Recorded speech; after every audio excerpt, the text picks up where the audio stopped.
There has been a dramatic reversal of roles in the last 72 hours in the life of a state which has grown used to exerting total control over some 7 million Palestinians. Palestinian gunmen have been occupying settlements rather than armed settlers terrorizing Palestinian villages. The residents of Sderot have been cowering in their basements, wondering when their army will come to protect them, rather than the residents of Huwara or Nablus or Jenin, who are nightly traumatized by settler attacks and Israeli army raids. Palestinian gunmen have seized dozens of Israeli soldiers and civilians who are now in basements all over Gaza. No one should crow about this. Civilians have been massacred. The onslaught fell on anyone who happened to be in its path, irrespective of politics, gender, or age. 800 Israelis and 560 Palestinians have died. The shock this has produced in Israel, far bigger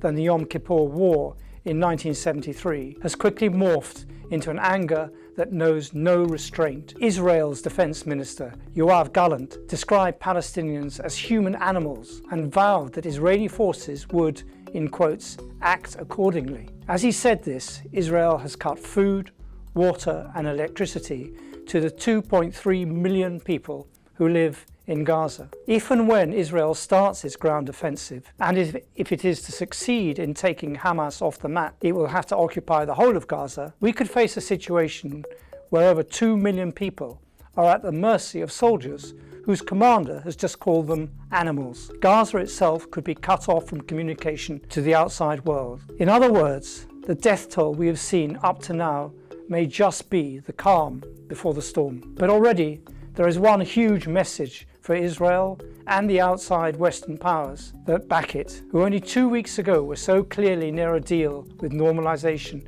between Saudi and Israel, which would have cut the Palestinians completely out of the picture. 2 weeks ago, the Israeli Prime Minister, Benjamin Netanyahu, got up at his podium at the United Nations General Assembly and waved a piece of paper which wiped all Palestinian territories off the map, as if they were members of the same chorus. Washington, Tel Aviv and Riyadh were all talking up the prospect of Saudi Arabia signing a normalization deal with Israel, as if this in itself was the path to peace, and as if this in itself would have been the end of the conflict. They'd all become so confident about writing Palestinians out of the picture, as if the entire population of Palestine would one day bin their flag and national identity and acquiesce to the role of Gastarbeiter in someone else's land. A very clear message has now been sent that Palestinians do exist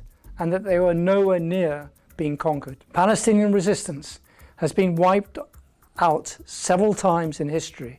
In 1948, which led to the first Nakba and the creation of the State of Israel. 1967, 1973, 1982 in Lebanon.